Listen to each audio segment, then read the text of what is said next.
everyone, and welcome to episode 463 of Constructed Criticism. I'm your host, Heezy, and I'm joined by my co hosts, Abe Stein That's me. and Mason Clark. I love the ring. Yeah. What do you love about the ring? I love that it is strong and it goes in a lot of decks and you feel powerful, but you don't always win when you play it. There's like clear counterplay. It's cool. Well, we will be talking about a little bit of Lord of the Rings today, because today we are talking about Modern after Lord of the Rings has been introduced. We have a weekend with a 10K, some Modern challenges, and a lot to talk about. But before we do, we want to talk about always improving. It is the point of the show. Every week on the show, we do what we can to improve as Magic players and share that with the listener. As you know, you at home join us in this journey, Abe, of always improving. And you weren't here last week, and I want to know about what you did in your journey to be always improving this week. Yeah, so this week for Always Improving, I actually have been doing a lot of planning of my, like, where I want to be focusing my efforts for like the upcoming weeks, since I have decided to defer my PT invite from the RC, and I'm just waiting on to hear back from organized play that's like gone through. I'm in a kind of unique position of not having tournament Magic that is going to be extremely relevant to me for quite some time, right? Like the next PT is going to be Q1 of 2024, and the RC, like, yeah, I can play, like, I'm going to play it, and I'm going to, like, you know, obviously I got a world spot and like won the RC would be great. I'm going to compete in it and like do my best, but the Pro Tour it's qualifying for I'll already be qualified for. So the amount of like real pressing incentive to be achieving something has kind of gone away. And so for now, that gives me the very unique opportunity, I feel like, in Magic to not have the temptation of I want to have this result more than I want to improve at something.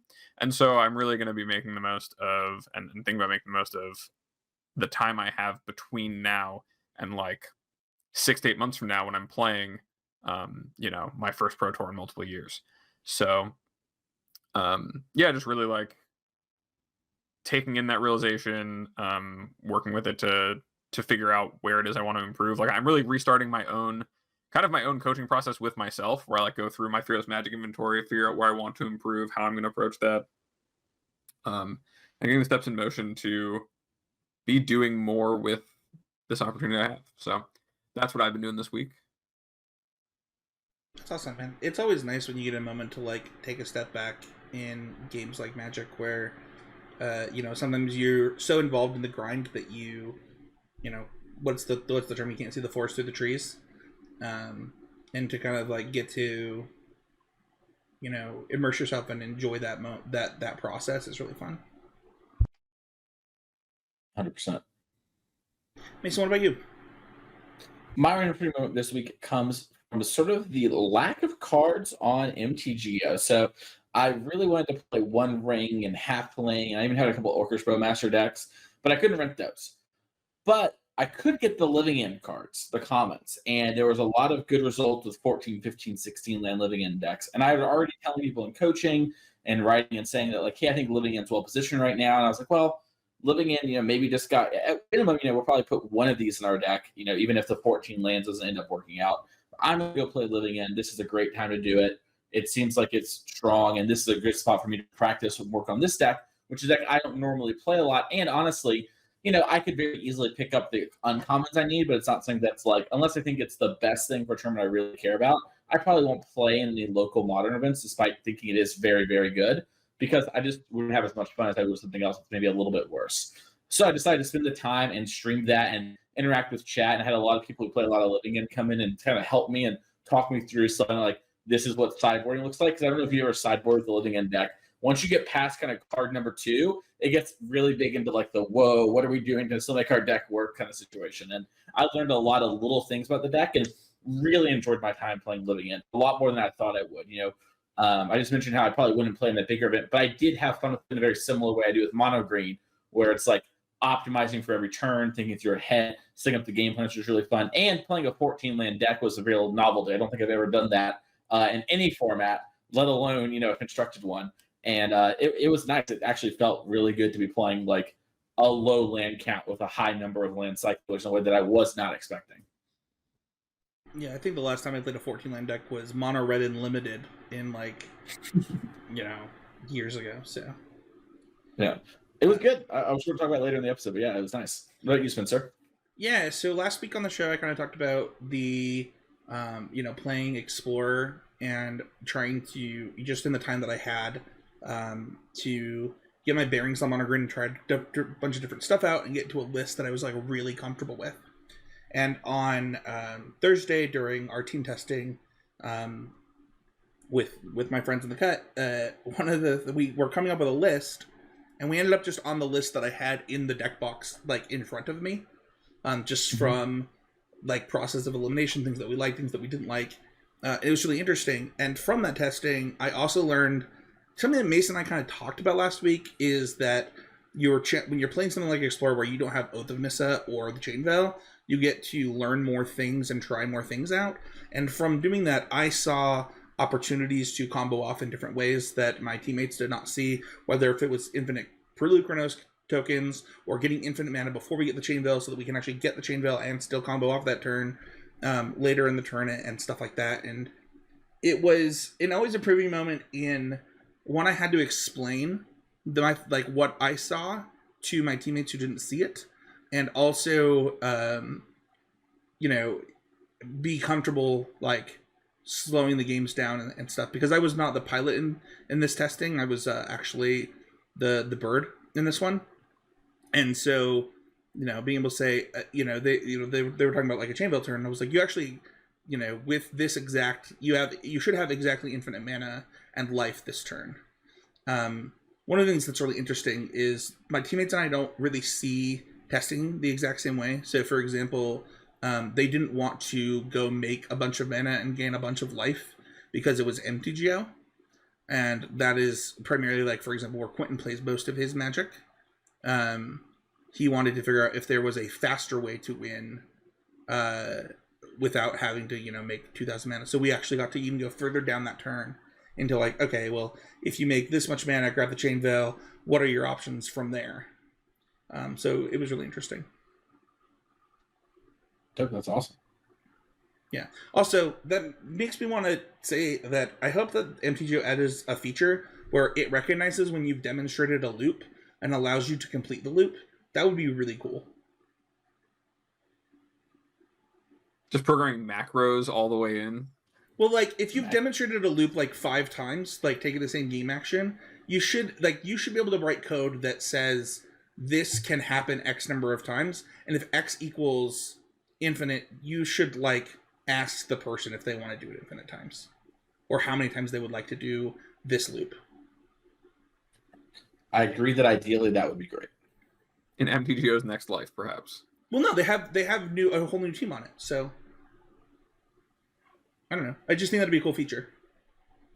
It would be a cool feature. Yeah. But yeah, that is going to do it for #AlwaysImproving. Let's go on to Patreon shoutouts. We have none. I think we have none this week. But if you want to support the show directly, head on over to patreon.com/ccmtg. There was a ton of discussion this week in the Patreon Discord, whether it be Modern, Standard, and Pioneer. All of them got love this week as people are, trying, whether it's their, what are the events called that are the NRGs? What are those? They're called the showdowns. No, the term for RCQ? the RCQs that destination events. Yes, thank you. Yeah, so whether it be people preparing for their destination events or getting ready for their RCQs, a lot of conversation happening, and a lot of conversation happening about kind of what's going on in the format we're going to talk about today.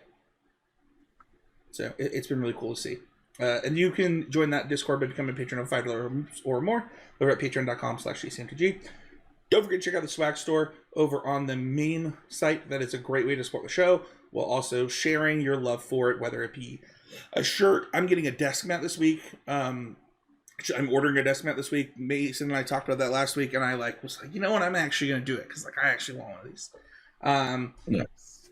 So pretty cool stuff. And then you also, if you're a patron of $5 or more, you also get access to a discount right there in the Discord on that merch. So, and then finally, a reminder that we are doing a soft launch with Mythic Gaming, meaning if you, the listener, have some art skills or an idea, we are launching our first ever official playmat with Mythic Gaming on their website. But we want to invite the listeners, just like we did with our logo, to kind of join in that process. If you have something you like, we're going to give out $100 to the one that's picked, as well as make sure that your signature is on that playmat for everybody to see. So I have one ready. I'm going to share. I haven't shown it to Mason or Abe yet, but it's a boomer playmat, like very boomer.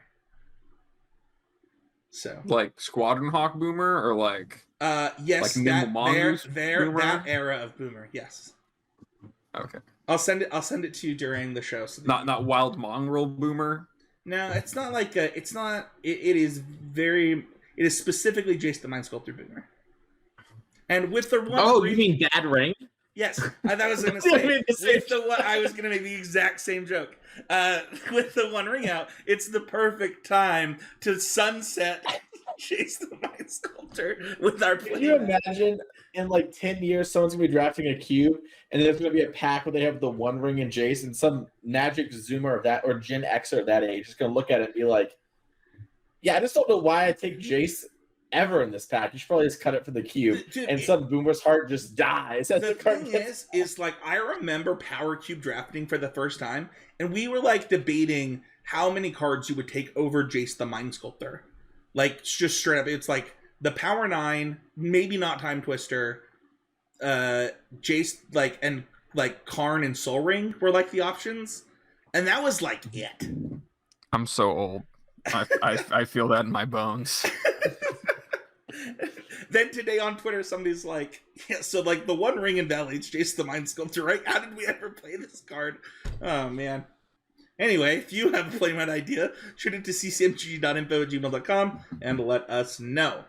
But let's dive in to the training cards this week. We are talking about Modern. Modern is the next RCQ format. It's the thing that, if you're going to stay in competitive Magic, we have a lot of people who got in to Pioneer, and they're playing, and they want to know, like, what's the next thing, right? I think, Mason, you mentioned a lot of the people that you coach. They came in from Arena, then they jumped into Pioneer, and kind of this is the next progression. I actually had the same thing. I had a lot of people who were very confused that like the standard format that they were playing on Arena wasn't the thing that they were going to jump into competitive Magic with when I was coaching, and had to teach them like, yeah, like you're going to be playing Pioneer. Here's the decks. Here's like the affordable decks. Here's the kind of the things that are analogous to the things that you've been trying. But today we're going to dive deep into what's going on in Pioneer, specifically between the two MTGO challenges and the energy. Should we talk about the? I posted a tweet in our Discord today from. Does anyone know how to say this name? I have thought about this in the past. I'm not. Yeah, I would just go with that. It's YAHLANAEL on Twitter. I'm not sure to say your name. The A, it's YAHI capital ANENAEL for what it's worth. But I just want to make sure that they're credited for this. Yeah. But what is this that we're talking about, Spencer? Yeah, so this is some data that was basically all the events top 32 between 620 and 626. So today. And it's kind of looking at both, and what we'll talk about this is looking at win rates, it's looking at metagame share, and kind of like how the decks are doing after Lord of the Rings came out. Is there anything that you guys see from this initial data? Like this is kind of the first big piece of data that was, I saw on Twitter that you guys want to talk about? Yeah, number one, I know Abe has some thoughts on it, but I will just sort of start with the big outlier in all of this, and it's Yawgmoth, formerly known as Slogmoth, is the best deck by a large margin. If you were to trust this data 100%, and everything that involves with it, has an 81.7% win rate according to this, which, mind you, would be the best deck in Magic the Gathering history if this data was 100% right by a significantly large margin, and with a 6% metagame share. Yeah, so there's a couple of things here. And this was something that I wanted to ask on the podcast, because I was trying to dive through and I didn't see this on Twitter. This is the top 32 metagame win percentage against the rest of the top 32s, right? Or is it its overall win percentage from overall win percentage from the top 32? Yes. So it's not including any Yogg players that didn't top 32. Correct. Correct. Yes. None of the data sampled includes any player on any archetype that was not in the top 32, which is why the lower bounds on that data, if you're looking at if you go and look at the tweet, yeah, the tweet will be in the show notes, by the way. Right. The lower bound is Burn, which had like one player who had a 67.4% win rate, right? Because they top 32. Yeah, right. So all of your data is kind of skewed towards the higher finishes. So like the win rate stuff is not super. It's hard to gauge. It's on a different scale than what it looks like based on the numbers. Right. It's kind of on a scale based on representation. Yeah, like when we talk about this Yawgmoth data specifically, Zerk, who we'll talk more about in the show later, is sort of like, imagine if you think about Misplaced Ginger when it comes to Red, Black, and Pioneer. This is kind of the Yawgmoth player of Modern. Zerk just plays Yawg all the time, innovates it, and pushes the archetype forward. And about, I believe 3 weeks ago, added Arboreal Grazer and Golgari Rot Farm to the deck as a way to have, a Mana Dork and accelerate a little bit. And that really pushed the deck forward. And I believe won a challenge and top eighted a challenge on the same weekend, and then top eight another challenge. And then this weekend, as we'll talk about later, completely rebuilt Yawgmoth and then won this challenge. So a lot of the Yawgmoth data is actually coming from Zerk, and the author of this tweet actually jokingly makes a joke tweet at Zerk saying, please stop doing so good. You're making Yawgmoth look like the best deck ever.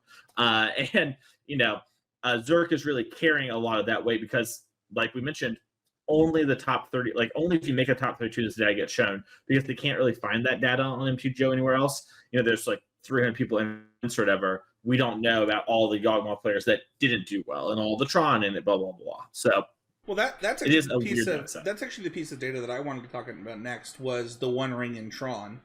And Tron specifically gaining a very much higher metagame percentage than it's had for a long time, just for people to be trying the One Ring in it. And I was kind of curious as to your guys' thoughts on that.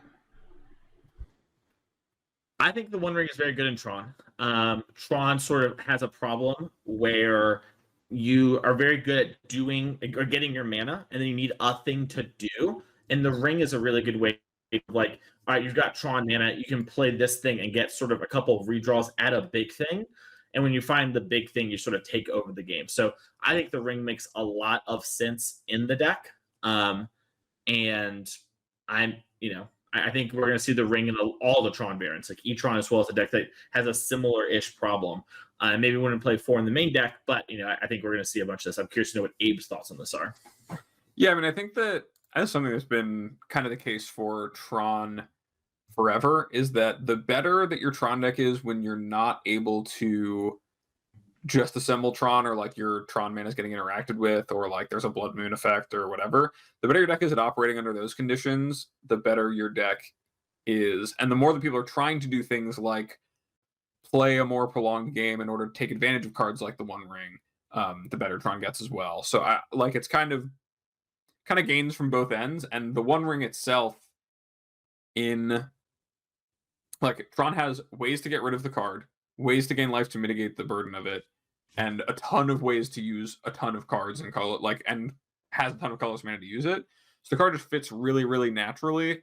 And also can, I don't know how many times, I don't know, my personal experience playing Tron, there's been a lot of times where it's like, okay, I spend my whole turn using this O-Stone to get to the position where I can kind of take over the game, just because I need to untap with my 10 and cast my Ulamog. It doesn't really matter when I'm O-Stoning, I just need to stay alive.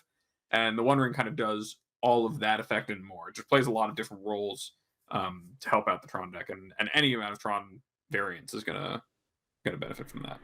Yeah, I actually think that I was thinking about kind of other what types of deck the One Ring would fit into after last week's podcast, and we had kind of talked about taking turns decks and things. That was actually just any ramp deck, it makes a lot of sense in.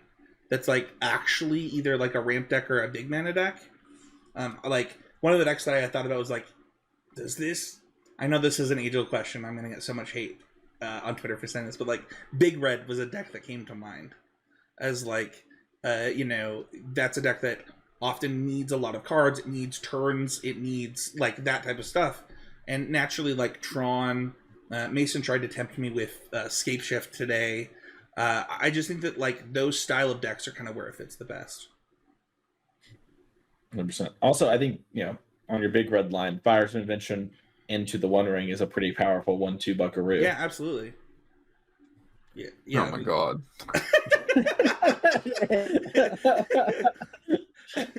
Yeah, big. Now, was it the 1/2 buckaroo line or was it the 1/2 combo that got you saying that? I mean, it was the 1/2 buckaroo line because I don't think the Fire's Invention is a modern playable card, but Yeah.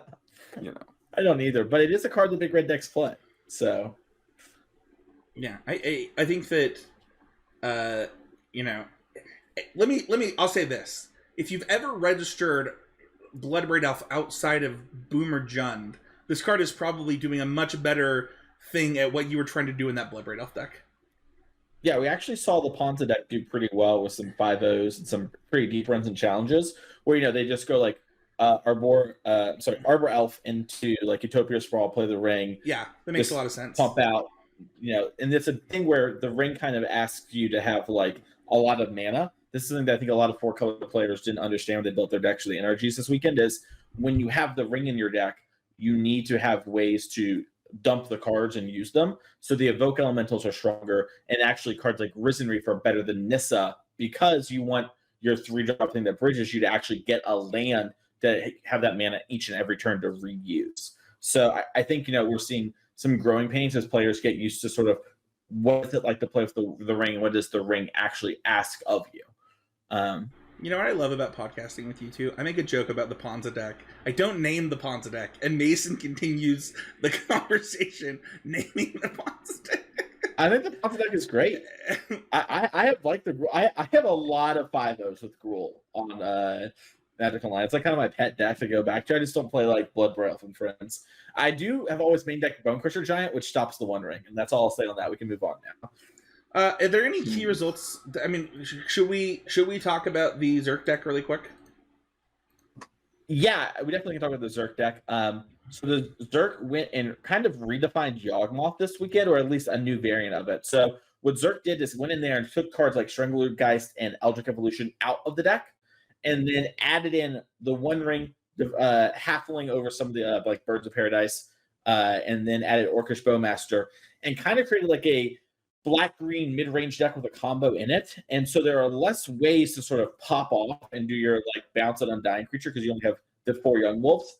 But in exchange, you don't have to play cards like Stranglergeist anymore, which was always sort of this card that like, yeah, it's better than it looks, but it's not particularly great. And Orcish Bowmaster is really strong against things like Ragavan, which is sort of, a real like card in the format. And while your deck was already kind of good against that with Young Wolf, it didn't mean you just always beat them. It's not like, well, my deck has Young Wolf, I win for sure. So it redefined the deck and really made it more of a mid-range deck with a combo. And I think time will tell if it's the best way to build Yawgmoth, but I think no matter what, it is a valid way to position your Yawgmoth deck on a given weekend. Yeah, I think. Oh, go ahead. I think that there's something really, really interesting going on with how Zerk is kind of redefining Yawgmoth. I mean, you said earlier about how he played that like Arboreal Grazer and Rot Farm build, and it really like seems like Zerk is leaning into a similar mentality to what happened with Legacy Elves over the last few years, which the deck has gone from being this more combo-y, like I'm going to make a bunch of mana and do my thing, glimpse of like tribal elf deck, to embracing the engine within it. And in this case, that engine is that like Yawgmoth is a card that will just take over the game, right? Chord of Calling for Yawgmoth is like one of your strongest plays, or even just the Chord of Calling utility. Like that card is actually the defining card in your deck, and not really like being all in on getting Yawgmoth into play. And so these cards, right, like Halfling lets you be insulated against Wrenn and 6, something that I'm sure the Arboreal Grazer move was about, right? Bowmasters itself kind of allows Yawgmoth to have that same level of like it's kind of like having your own Ren and sixes in a way, right? Like in the way that you need just a little bit more of a way to interact and a little bit more of a way to generate a tangible advantage. Like it's doing both of those roles in the deck because it's generating you an extra permanent for your Court of Callings, and it's also interacting with the board in a way that the deck doesn't do particularly well. I think that all these things together with just all of these new cards really show to define like it's really showing how all these new cards are really impacting the format and really taking like the newer rules of engagement that some of them bring, right? Like Delighted Halfling is a card that is so powerful when you have legendary cards you want to be resolving and you have a need for mana. Yawgmoth already a mana dork deck that's taking advantage of that. Yawgmoth itself somewhat liable to write like Murktide's counterspells or things like that, and pushing that through, pushing a one ring through, getting those things down ahead of schedule is just playing more into the strengths of Yawgmoth and having these other tools to kind of broaden the scope. I think really it like made this deck able to pivot into what that like potential is that you were speaking to, Mason. I think that that's like as we see Modern kind of adapt around what's going on, it's gonna be interesting to see how Yawgmoth, especially in these builds, which is doing so many of these new rules all at once, is able to either hold on or adapt even further to how people are adapting to those things going on. Yeah, you mentioned most of the things that I wanted to talk about with this list, but I also kind of have a couple of things. The one, I want to just say we should pour one out for everybody who has like the 7th edition Birds of Paradise that they bought for this deck that are like foiled. Like, I'm really sorry about that. Delighted Halfling is definitely here to stay. I think that it both does, like Abe said, what the Grazers were trying to fix, but does it actually much better, where it like gets to easily let you cast turn 2 Grist, but also can still help you cast early Yawgmoth. Like it does it all while being just a straight up mana dork rather than having to have something else to enable it. The other thing that I will say that I really like that Abe said that I just wanted to hammer home is like the Court of Calling comment. I think that if you kind of look at the way that this deck is built, it has become a Court of Calling deck, whether it's the Prosperous Innkeeper, like just the number of one-ofs, and really, like he said, taking a step back from just having a combo, like there's only one Blood Hunter, there's only one Innkeeper, there's like all of these things add up to, it's about finding the pieces at the right time, and I really like that. And I also think that like Delighted Halfling and Ignoble and Wall of Roots also make this kind of a rampy deck, right? Which it always has been in some aspects, but it really leans into the One Ring. I wonder if Ignoble will even make it, by the way. Like long term is going to try to just to. Yeah, I have the opinion that Birds of Paradise and Friends have been bad now for like a year. And I think that like Arboreal Grazer, I've thought for a while is better than those cards, and Zerk kind of proved that to me. And now I'm looking at this, I'm like, well, we have 3 Ignobles. What if those were 3 Arboreal Grazers? Like the couple Golgari Rot Farms and a couple Colony Gardens are actually kind of good in the deck. They're things you kind of want, allow you to mulligan a bit more. So I don't know. We'll see long term. One of the things that's really interesting that I don't really know that we mentioned kind of what Orcish Bowmasters was replacing here, but it very much is like Strangleroot Geist. And one of the reasons for that, right, is that Delighted Halfling doesn't actually cast Strangleroot Geist.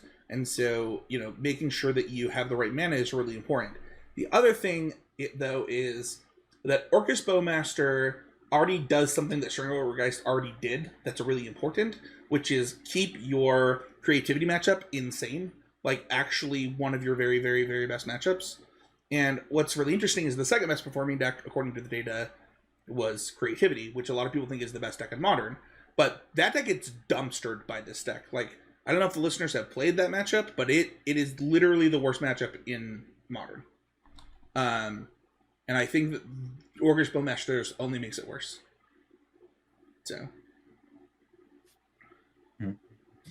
Yeah, to come on the Creativity deck, it's sort of the one deck that didn't get anything yet from Lord of the Rings, right? Like when you look at the results, no one has mini cards splashed in there. Stern Skull is a card we talked about as maybe something that's going to come in there long term, but right now it made a lot of sense that players are a little hesitant to, as you know. So the perception is Rhinos and this creativity deck are 1A, 1B, sort of depending on the week. And this deck is just really good. Like, it might not have gotten anything, but it puts a lot of pressure on the format and asks a lot of you. And I don't have a whole lot to say because I think everything we've said in the past about this deck is true. But if y'all have anything you want to say, I just think if you're like, oh, no one's talking about creativity or whatever, it's like, yeah, it's because like there's not much to say. It didn't change much, but it's still quite good. Well, the only thing that I have to say about creativity is the same thing that I have to say about Murktide, which is that I am a little surprised to see none of the new counterspell in any of these decks. I think that's a symptom of players being anxious about because specifically creativity and Rhinos. I actually right? do think that card specifically does help this matchup that we're talking about, which is your worst matchup. And so if you have now new ways to build creativity that include a card that actually help your worst matchup, and that is really interesting to me. Yeah, I mean, I think that part of it is too, like, sure, this is like one of your worst matchups and is very tough, but it's not like before, like in the last 2 weeks, like, yeah, Yawgmoth has like really popped up and Zerk's done a lot of work on it. But before that, it wasn't necessarily the most popular deck. In fact, it's like been pretty fringe for a while. So like the kind of uptake on adaptation is going to be kind of slow, in my opinion, on those things. But seeing like now that, yeah, every card that matters in this deck is a card that will get Stern lessened, right? And this deck is like, it's getting to be a mana dork deck. And one of the things that I'm feeling about the format in terms of like how good Halfling is, how good the One Ring is, how important it is to be able to punish like the decks doing these things on the right axes, is that like cards like Lightning Bolt have just somehow gotten even better in the format. And cards like Stern Lesson that are able to just be versatile answers, right? As people are willing to invest more mana in their cards, it's going to be more important to be able to interact with them. And so I would not be surprised to see is over the next coming weeks, as we kind of see the way the threats line up, that those answers start to play into that too, Spencer. Yeah, I mean, and you just mentioned cards, right, and the reason that I bring up Murktide is it's one of the, I think it was like one of the other better performing decks, and it also gets, like, the card it gets is Stern Lesson, right? Like, we talked about that on the show. One of the things that I noticed, and maybe this is why Stern Lesson didn't see as much play, is Spell Pierce also looks like it got a lot better in a lot of ways. So that could be like, Mason, I think you said on the podcast that it could be a victim of some things, right? Like it wouldn't see play because of stuff like that. And you only have so much room for your one man interaction between Lightning Bolt, Unholy Heat, Spell Pierce, and Stern Lesson. Yeah, going into this weekend, the narrative was kind of the One Ring is way better than a lot of us thought, and Living End is very good. That was kind of the narrative. And so you saw a lot of Murktide players just pack 4 Spell Pierces and just be like, yeah, it's not that bad. Obviously, Creativity's been doing it for a while. And if players are really going to show up in force with, One Ring mid-rangey decks or controlling decks, and then the Living End, you're going to want those Spell Pierces. And they're really good against both Creativity and Rhinos anyway. So it's not like you're losing that much. You're not losing that much in the mirror as well. So I think that this is a thing that, we're doing this the first week after Lord of the Rings drop, which is like why we did it too, to give some early first impressions and sort of help you all the listeners. I'm going to be very interested to see what things look like in a month from now, which is when the PT is, which is crazy to think about. And then a month from that, I think that's going to be where we really see like, okay, where does Stern Scolding actually land? Like when the metagame is known and we know things like Yawgmoth's one of the best performing decks. We know Reed Duke, our Pro Tour champion from Albi1, is a avid Yawgmoth lover and has been seen playing it in challenges and leagues. It's like, okay, are like the big teams going to come with that? Is that going to affect things like Stern Scolding? What's going to go on here? So I think it is very interesting. It's going to be cool to see how it plays out in the next couple of weeks. But it's definitely a card to remember, and like having your blue-red box. I don't know if we said this on the show, if it was before the show, but how does things like Scam get impacted by this? Like, they obviously got Orcish Spellmasters their own. Yeah, I like what Abe said. That's how I've been thinking of the card, in form of like a Brennan 6 style type of card that you get access to. What are your guys' thoughts on like where Scam sits now? My thoughts on Scam are that I think Scam actually benefits from being good against a lot of the decks that are like not getting pushed out, if that makes sense. Like things like things didn't really get a lot. Things like Cascade decks they're naturally good against. But I think as far as like, I don't know. I think Bowmasters I've been pretty soft on. I'm not like not very impressed by the card in a lot of contexts. I think that the Yawgmoth context is pretty interesting because it adds a texture to the deck that plays into the rest of its game plan. But like the thing for me that I've seen with Scam is that really you want to make sure you're keeping the game small, and you don't need a card that punishes people for making the game bigger again. You need a cards that are going to keep the game in the realm of what you're playing.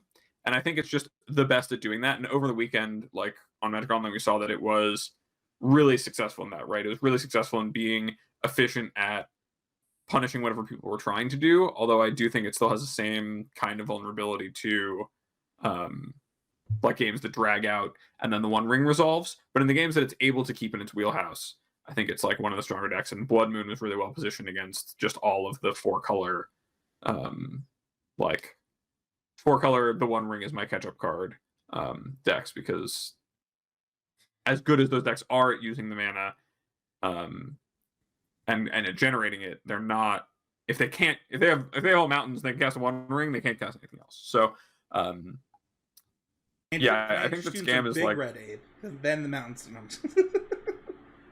See, that's thinking big, but yeah, I think the Rakdos just benefited from being really, really strong against the things that were known, because it did do very well. It was very well represented. I do think that as the kind of decks get more streamlined, people figure out how to use the One Ring and how to work it into shells that are going to be like more efficient at getting to that stage of the game. It's going to be a lot harder for them to compete, but for now they're kind of playing by a lot of the right rules to be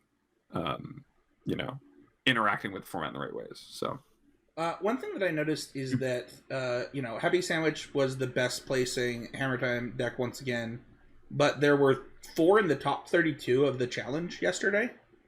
And I'm kind of curious where you guys sit on one. That's just a lot of copies in the top 32 of a challenge. I think that any of these people get 1 or 2 wins. We're looking at a bunch of top 8s, right? So we see Forgenew in Happy Sandwich's list. We see kind of going back to that Blue Splash. Where do you guys sit on what this deck got, which was a one of compared to these other decks where we're talking about 13 new cards in the 75 to something like this? I'll go first here because I think my thoughts are kind of quick, and Abe's kind of the hammer guy, so I'll set him up for the dunk. So it's done pretty well there, and then also in paper, Disgruntled Elk, friend of the show, has Travis Brown's his name, has done very well the last 2 weeks in paper. So he top aided the Apex Gaming 5K, and then also top aided the 10K. Top 4 of the 10K showdown, and the NRG, and playing 2 Forgenew in the main, and just playing the stock mono white deck that he kind of popularized with some solitudes in it. And I think that Hammer is kind of poorly positioned right now, but I do think that doesn't matter as much as you playing well up until like the GP Pro Tour level, which I would also argue Magic Online like showcases are, but not quite challenges. So I think Hammer is very good, and if you're someone who loves that deck and you're thinking about like, should I buy a new deck or keep this one for RCQ season? I think if you play that deck well, you will do well and you can succeed, but you are sort of fighting an uphill battle right now. That doesn't mean things won't change. And he's been playing 2 Forge in his main deck, by the way. I don't know if I mentioned that. I meant to, but he's a big believer in the Forge. You did. For some reason, I missed that because it said mono white, and I just scrolled past it. You're good. Yeah, I'm still not personally sold on Forgenew. I think that all the conditions for it to be good are not for it to be like really good or not quite met, though I do think that there's a lot of merit to trying it and seeing how good it is, but definitely like all the lists that placed I think had it somewhere in their 75. I do think that, like we were just talking about, Spell Pierce getting better overall because people are kind of leaning on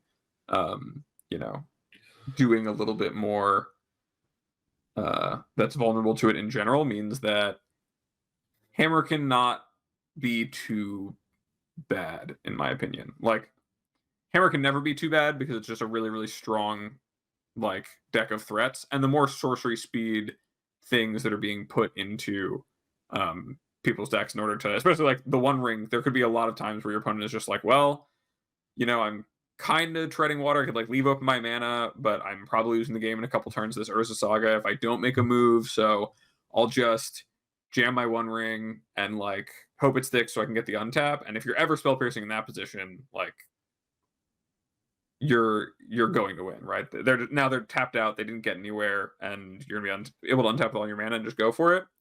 And having the tools to fight through, like, there's nothing new going on that's interacting with you. People are still playing Solitude, still playing Force of Erism. All those things are difficult and they're potent against you. They're not unbeatable, right? Those things have not entirely shut down Hammer yet. So I would say that I'm not personally sold, and I still need to play more games with Forge New, specifically.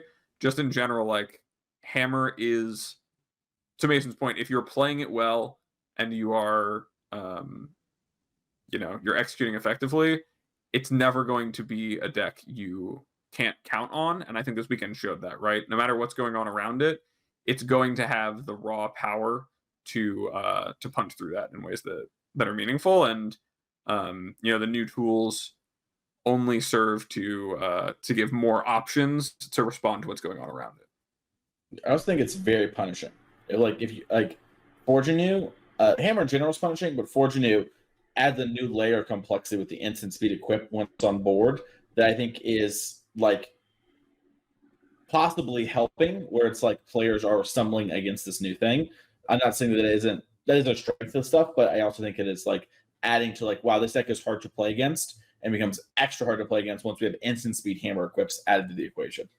Yeah, there's a real interaction I think is just not, people have not experienced a lot yet, is the typical, oh, well, I have a Sigarda's Aid and like the one Sigarda's Aid and I'm attacking, and it's like, oh, well, I have one removal spell, so they'll target their creature, I'll kill the creature, and then get out of it.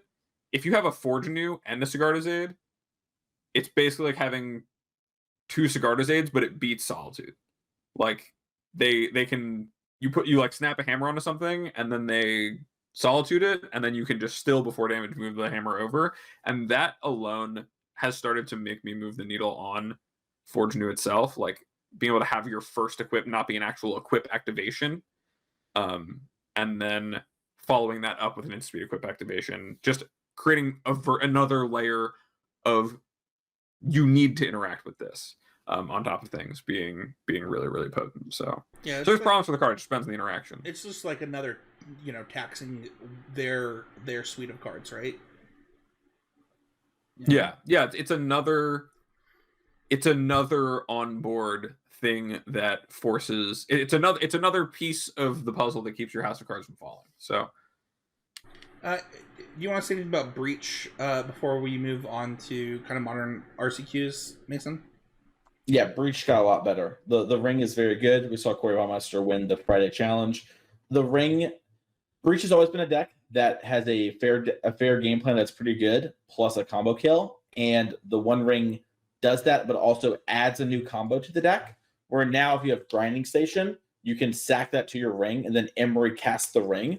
And against like a non-zero portion of the metagame, that is going to lock them out. For example, if my good friend Abe Stein's playing against me, if he isn't splashing blue or playing a bunch of mana tides, I can start looping this over and over, and he can never really kill me.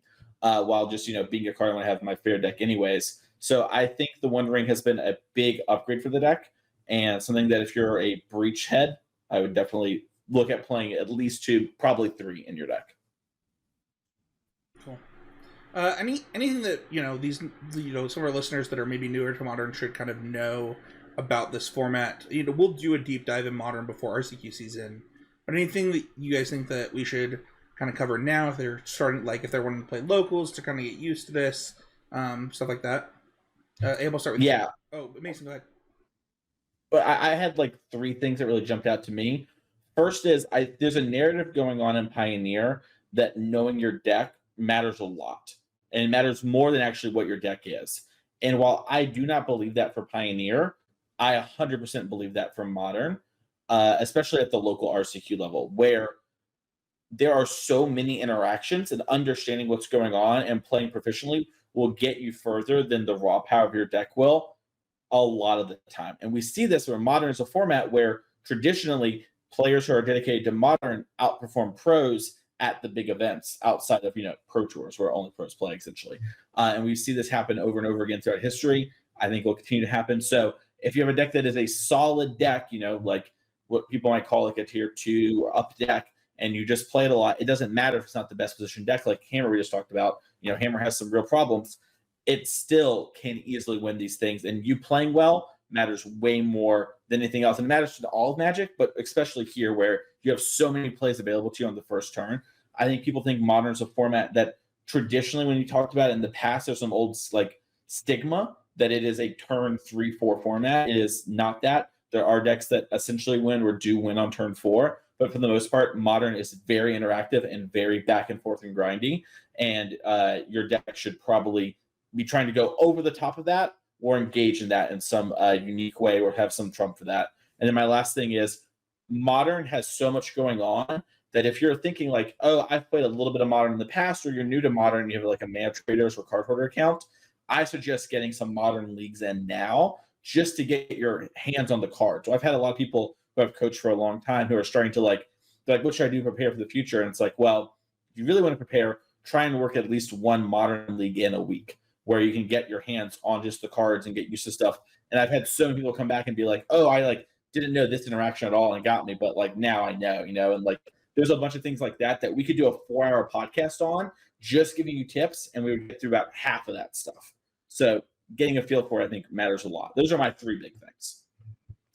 Yeah, I mean, my feelings on Modern, especially like your comparison to Pioneer, right? A big reason that Modern is so much different than Pioneer in that is that in Pioneer, it's a format where things kind of happen in slow motion and they develop. In Modern, a lot of the game is decided because you have so many ways to interact so powerfully and for so cheap.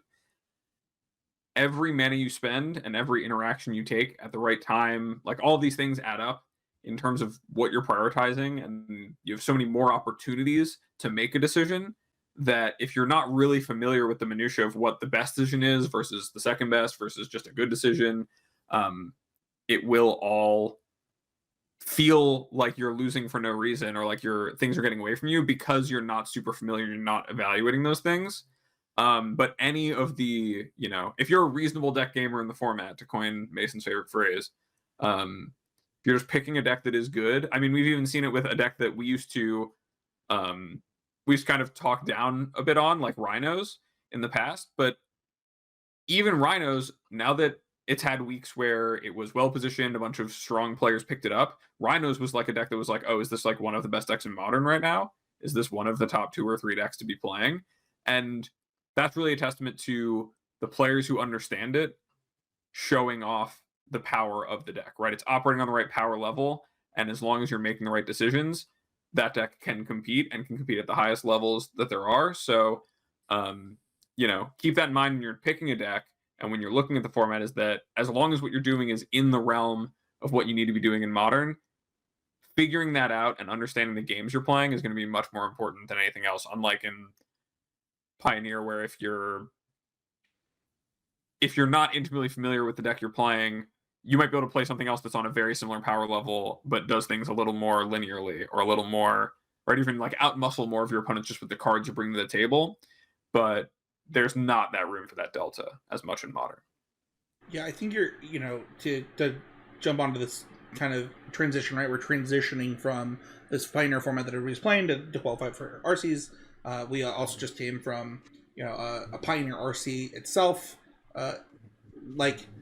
You're going from a format that is about, like, its rules of engagement are, you need something to do or interact with on turn 1, right? It is very much about Elf, Thoughtseize, or an interaction spell.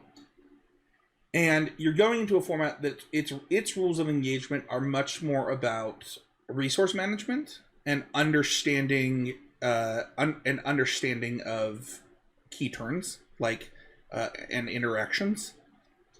And I think those are just really different, right? Like you're going from a Thoughtseize format to basically a non-Thoughtseize format is really what's happening, where you're not all playing with open information anymore, and everyone has everyone has 1 mana interaction. Every single player is going to have it. They're going to have a 0 mana interaction, and those are just different rules of engagement. So one of the things that I would encourage is like, whether it's a coach, whether it's a teammate, whether it's just your playtesting partner, sit down and like hammer home like, what are the rules of engagement that we believe Modern has that we need to go into this season with, and what decks do we think that maybe we'd be interested that fit into those rules, and like Mason said, play a few leaks, like figure out the decks from there. All right. Anything else that either of you want to say before we kind of wrap up here and go to our Patreon question? Real quick, I have 2 things. One, my thoughts on Rakdos Scam, which I did not want to derail us from before, is I am not like Abe said, a full believer on Orcish Bowmaster. I believe as a tool in your arsenal. I think Dothi Voidwalker is very well positioned right now, so I like Dothi a lot. And right now, that's kind of the tension is those 2 spots. But if you can get both in, I'm down for some peanut butter and chocolate.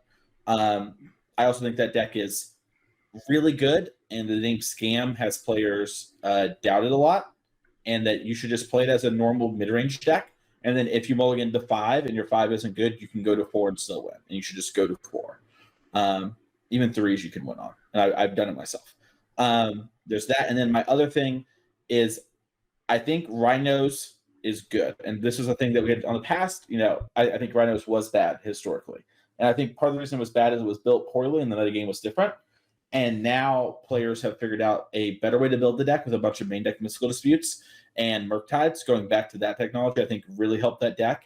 And we're talking about decks where like some of these decks people are trying to tap out and spend a bunch of mana, and just being a tempo deck is very good against that. And that is kind of what Rhinos is at its core. It's just a tempo deck. And I think the tempo deck is good. And I don't care much about data personally, but like if you do care about that thing, every energy event this year has been won by Rhinos. All the modern ones, Rhinos won. And there's clearly something to it. And some of the best players in the world, like, Nathan Storer, have picked it up as their weapon of choice. And just, every time they play Magic Online, play Rhinos and do well in the challenges. So it is a good deck. If you, have those cards and you enjoy that, you've got my seal of approval if that's something you care about, which you shouldn't. But I think Rhinos is good now. I want to take time because I've dumped on the deck before, and so I should give it its props when it's good. I also dumped on Rhinos, and I will say that this is a deck that I've actually encouraged people in coaching to pick up. So, things change. Magic isn't set in stone. Formats aren't set in stone forever. So, Patreon question this week comes from Donnie. If you want to become a patron of the show, head on over to patreon.com/ccmdg, and we have a place to ask questions. This week, Donnie asks, what's your take on Orcish Bowmasters in Legacy and Modern? We talked a little bit about Modern, but apparently this card dominated Legacy this weekend. As one expected, the Brainstorm Ponder format was weak to the card that punishes cantrips.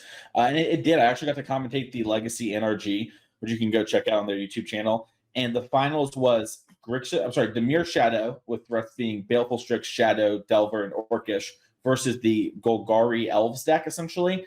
Basically, what you know as Elves historically is dead, and this is what those players have all turned to. In part now, due to Orcish Bowmaster making Glimpse of Nature not a card you can play, and it is very good. It's kind of like, we talked about Zerg taking Yawgmoth in a direction that mimics that early from Abe, and I think that is true. This is just a black-green controlling deck that uses cards like Gaia's Cradle to overwhelm the opponent in mana, use really powerful creatures, and take over the game. And so I think Bowmaster is very good. I was not surprised. I am curious if Bowmaster will die for Days of Sins. We'll see.